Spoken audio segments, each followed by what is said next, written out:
नाज़रीन, एक बार फिर आपको खुशामदीद कहते हैं प्रोग्राम खुदा के लोग में। आज जिन्होंने अभी अभी हमें ज्वाइन किया, यहाँ मैं बताता चलूँ कि आज हमारे जो गेस्ट हैं वो मिस्टर इलियास सादिक साहब और उनकी मिसेस शबाना इलियास हैं। नाज़रीन, हम बात कर रहे हैं एजुकेशन के हवाले से और चाइल्ड लेबर के हवाले से। हम जब ब्रेक में जाने से पहले बात कर रहे थे दोहरे निज़ाम के बारे में, तो ये बात कुछ अधूरी रह गई, हम इस पे ज़्यादा बात नहीं कर पाए। तो मैं ये जानना चाहूँगा कि दोहरे निज़ाम से जब मैं बात कर रहा था आपसे कि गवर्नमेंट की जो स्कूल हैं वहाँ पर कुछ और तरह की तालीम है, लेकिन जो प्राइवेट सेक्टर है वहाँ पर कुछ और तरह की तालीम है, तो ये दोहरा निज़ाम क्यों? सर, दोहरे निज़ाम की जहाँ तक बात है, जैसा कि पहले भी इसी पे बात कर रहे थे हम कि मौजूदा दौर का ये एक मैं समझती हूँ ज़रूरत है कि हमें उस लेवल पे जाके जो है एजुकेशन को कंप्लीट करना है। लेकिन चूँकि ये मैं ये कह सकती हूँ कि ये दोहरा निज़ाम जो है ये ख़त्म करने की कोशिश ज़रूर की जा सकती है, क्योंकि इम्पॉसिबल नहीं है। लेकिन अगर ये कहा जाए कि इस निज़ाम को इसी तरह से आगे बढ़ता रहने दे, तो ये थोड़ा सा जो है मैं समझती हूँ गलत हो जाएगा। तो इस निज़ाम पे काबू पाने की और इसको एक करने की कोशिश ज़रूर की जा सकती है। अरबाब इख्तियार इस पर क्यों तवज्जो नहीं देते? क्योंकि अगर आप ये देखते हैं कि एक स्कूल सेट माइंड सेट हुआ हुआ है स्कूल का, और जो ये एक बिज़नेस के तौर पर भी इसे अगर ये कहा जाए तो शायद ये गलत नहीं होगा कि इसे बिज़नेस बनाया गया है। तालीम का जो मयार है वो शायद अब उस तरह से नहीं है, उसको बिज़नेस एक स्कूल दूसरे से सब पर लेके जाने की जो है वो कोशिश में लगा हुआ है। जबकि अगर हम माजी में अगर जाके देखें उन औराक को अगर पलटें तो शायद वहाँ इस तरह की कोई रेस, कोई दौड़ वो नहीं थी जो कि आज के दौर में हम इस रेस को देखते हैं। तो क्या कहना चाहेंगी? हम जब टीचिंग ट्रेनिंग करते हैं तो उसमें हमें एक डिफरेंट मेथड सिखाए जाते हैं। तो उसमें आजकल जो यानी कि जिस पे फोकस करने के लिए ज़्यादा स्ट्रेस दिया जाता है, और गवर्नमेंट की भी अभी यही कोशिश है, क्योंकि गवर्नमेंट की तरफ से भी जो लेटर्स आते हैं या कुछ भी जब एजुकेशन के हवाले से बात की जाती है तो जो बच्चा है उसको सेंटर में रख के और फिर सारे निज़ाम को जो है वो बनाने की कोशिश की जाती है कि ऐसा निज़ाम तालीम हो कि जिसमें जो बच्चा है उसको सेंटर में रखा जाए, और फिर जितनी भी एक्टिविटीज़ हैं या एजुकेशन की जो बुक्स हैं या जो भी आप एजुकेशन का माहौल बना रहे हैं वो सेंट्रल चाइल्ड के हवाले से किया जाता है। लेकिन अभी चूँकि वही आप वाली बात कि अब इसको बिज़नेस के तौर पे लिया जाता है, और हर स्कूल जो है वो ये कोशिश करता है कि मैं 1 से 2 और 2 से 3 जो है वो बिल्डिंग्स में कन्वर्ट हो जाऊं, कैंपस ए, कैंपस बी। जी बिल्कुल बिल्कुल। और इसी कोशिश में जो है वो पिस कौन रहा है? बच्चा ही पिस रहा है, बिल्कुल। और अगर देखा जाए तो बच्चों पे एजुकेशन का बहुत ज़्यादा जो है वो बोझ है, बैग इतना हैवी हो गया है। तो इस वजह से अगर हम ये कहें कि ये निज़ाम जो है किसी हद तक बच्चे के लिए बहुत ज़्यादा बर्डन भी है, इस पे कंट्रोल करने की कोशिश हम लोगों ने ही करनी है, कोशिश ज़रूर करेंगे। इस पे काम हो रहा है सर, ये नहीं है कि इस पे काम नहीं। ये बोझ वाली बात हम कुछ देर के बाद आपसे डिस्कस करेंगे। रियासा, मैं आपसे ये जानना चाहूँगा, जो चाइल्ड लेबर के हवाले से हम बात कर रहे थे कि हमारा एक और भी मौजू, तो मैं ये पूछना चाहूँगा कि कानून जो है वो चाइल्ड लेबर के बारे में क्या कहता है? क्या छोटे बच्चों से मुशक्क़त करवाना जो है वो जायज़ है या नहीं? बहुत शुक्रिया। मुशक्क़त करवाना तो एक पहलू है कि जायज़ नहीं है, जो कि बिल्कुल नहीं है। मैं इससे पहले ये हवाला देना चाहूँगा जो रिसेंटली 2010-11 में आर्टिकल 25A जो अप्रूव्ड हुआ हमारी नेशनल असम्बली में और प्रोविंशियल असम्बलीज़ में, उसमें बहुत वाज़े ये बात कही गई है कि हर बच्चे को, पहले प्राइमरी था, अब मैट्रिक जो है ना वो तालीम हासिल करना लाजमी है। और जो पेरेंट्स, माँ बाप अपने बच्चे को इस तरफ नहीं लाते, यानी प्राइमरी तालीम और अब सेकेंडरी एजुकेशन नहीं दिलवाते, उनको कानून में सज़ा का मुर्तकब जो है ना वो बनाया गया है। उनके लिए सज़ा है, ये लॉ है हमारा बाकायदा, मेरे पास इस पेपर्स में भी है, मैं उसकी तफसील भी जो है ना वो आपको प्रोवाइड कर सकता हूँ। तो आर्टिकल अगर 25A को देखें तो मुशक्क़त तो पीछे रह जाती है, चाइल्ड लेबर। और जहाँ तक हो क्यों रहा है ये चाइल्ड लेबर जो है ना, उसकी बहुत सारी जो है ना वो वजूहात हैं। बुनियादी वजह हमारी पॉपुलेशन और पॉपुलेशन में गुर्बत एक बहुत बड़ा रोल है। लेकिन ऐसा भी नहीं है कि सिर्फ गुर्बत की वजह से लोग अपने बच्चों को जो है ना वो नहीं पढ़ा रहे। निज़ाम किसी भी मुल्क का जब धर्म भरम होता है ऊपर से नीचे तक, तो इस तरह के हालात जो है ना वो पैदा हो जाते हैं। और आप देख रहे हैं अब सियासी माहौल हमारा वो बिगड़ा हुआ है। हम अगर अपने इदारों को देखें तो वहाँ इंसाफ नहीं है, और अगर हम अपने घरों में देखें तो वहाँ भी इंसाफ जो है ना वो नहीं है। तो इन सारी चीज़ों को जब हम कैलकुलेट करते हैं, वो इकट्ठा करते हैं, तो कहीं ना कहीं उसमें हमारी जो है ना वो बच्चे निगलेक्ट होते हैं। और लेकिन इसमें मैं एक चीज़ वाज़ेह पूछना ये चाहूँगा कि जब हम बच्चों की मुशक्क़त की बात करते हैं, मेहनत या मजदूरी की बात करते हैं, तो हम ये भी देखते हैं कि बच्चे घरों में भी काम कर रहे हैं, जो कि शायद किसी को ये नज़र नहीं आ रहा। लेकिन हम छोटी छोटी शॉप्स के ऊपर भी देखते हैं, मोटरसाइकिल की दुकानों पे देखते हैं, और फ्रिज की दुकानों पे देखते हैं, और बहुत सी जगहों पे हम देखते हैं बच्चों को काम करते हुए देखते हैं।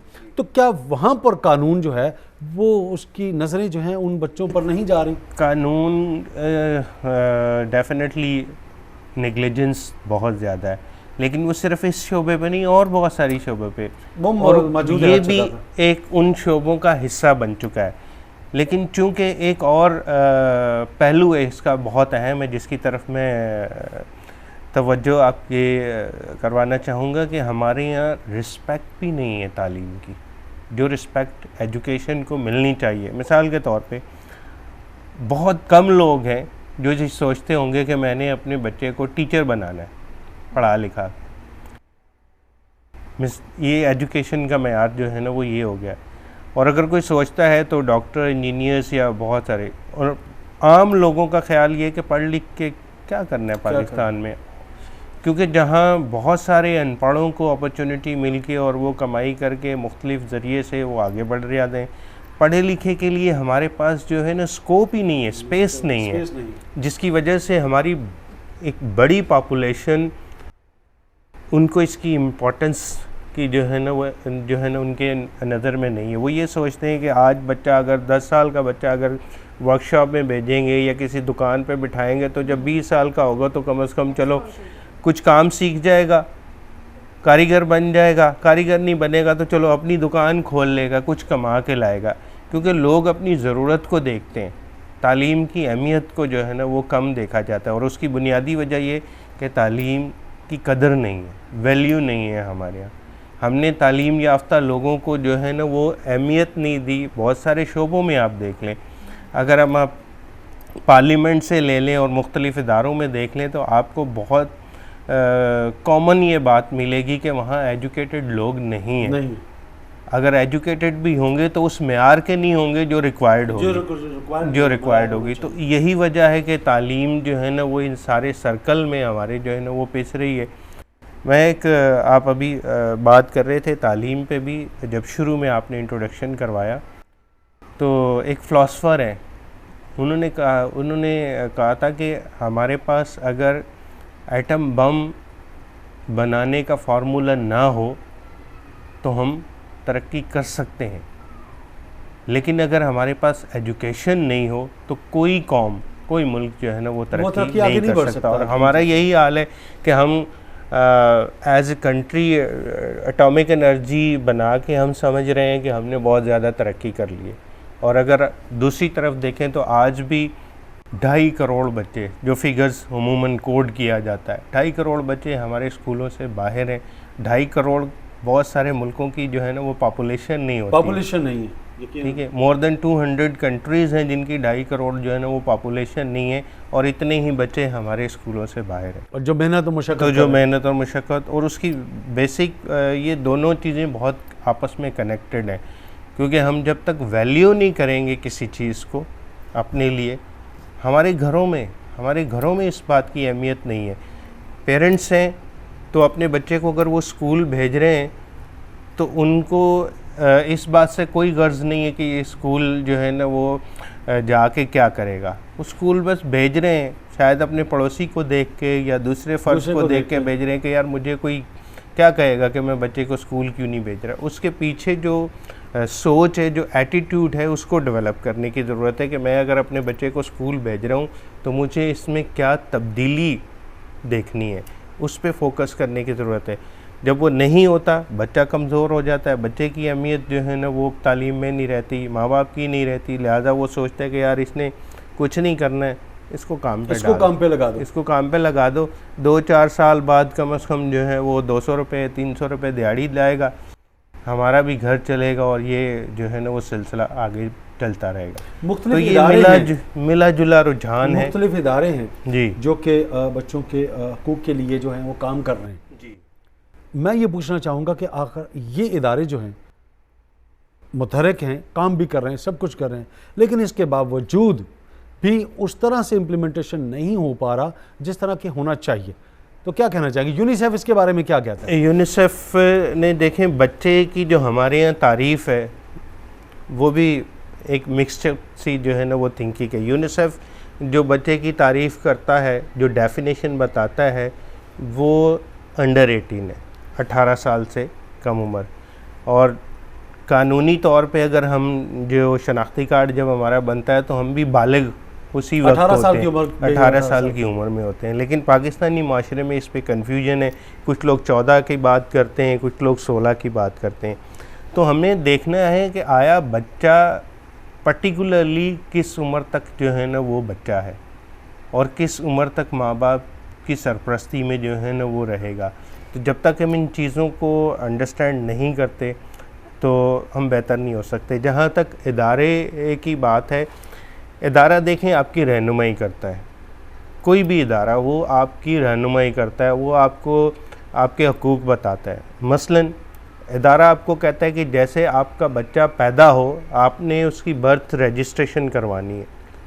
अब बर्थ रजिस्ट्रेशन मेरी ज़िम्मेदारी है एज़ पेरेंट कि मैं माँ बाप होते हुए अपने बच्चे का इंदराज करवाऊँ ताकि जो उसके कानूनी और जायज़ हुकूक के वो कम से कम उनकी तरफ मैं उसको राग़िब कर सकूं। फिर इदारा आपको कहता है कि बच्चे को आप स्कूल भेजें, उसको तालीम दिलवाएं।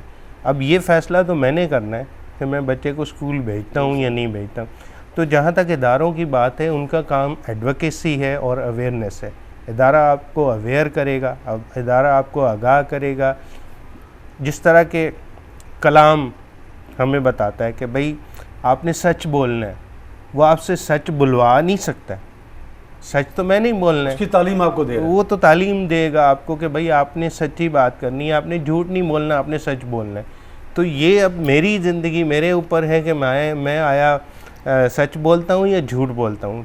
तो इदारे मोस्टली जिन इदारों को मैं जानता हूँ, जैसे यूनिसेफ है, सेव द चिल्ड्रन है, वर्ल्ड विजन है, ये बहुत बड़े नाम है, ये काम कर रहे हैं। पाकिस्तान में भी जो आप चाइल्ड लेबर की बात कर रहे हैं, स्ट्रीट चिल्ड्रंस पे साहिल है, इनिशिएटर है, मेरा बहुत अच्छे दोस्त हैं इनिशिएटर के, स्ट्रीट चिल्ड्रन पे काम करते हैं। सदर में अभी जो है ना वो उनका ऑफिस और बड़ा अच्छा काम कर रहे हैं। एडवोकेट हैं वो पेशे के लिए, राना आसिफ हबीब, बहुत क्लोजली जो है ना मैंने उनके साथ जो है ना वो काम किया है। चाइल्ड राइट मूवमेंट्स में जो है ना वो कुछ अरसा गुजार चुका हूँ मैं। तो उनका काम बेसिकली इदारों का आपको अवेयर करना है। वो आपको कोई भी पकड़ के या ज़बरदस्ती जबरन कुछ नहीं कर सकता। तो बेसिकली हम कितना अंडरस्टैंड करते हैं उसकी बुनियादी वजह जो फेलियर्स हैं वो हमारी अपनी तरजीहात हैं, क्योंकि हमने इन चीज़ों को प्रायोरिटी में नहीं रखा इसमें, जिसकी वजह से जो लैप्सेस हैं। नाज़रीन, चाइल्ड लेबर के ऊपर हमारी बात अभी चल रही है, हम उस बात को कर रहे हैं, लेकिन यहाँ वक्त हुआ चाहता है एक ब्रेक का। हमारे साथ रहिएगा, कहीं जाइएगा मत, स्टे विद अस।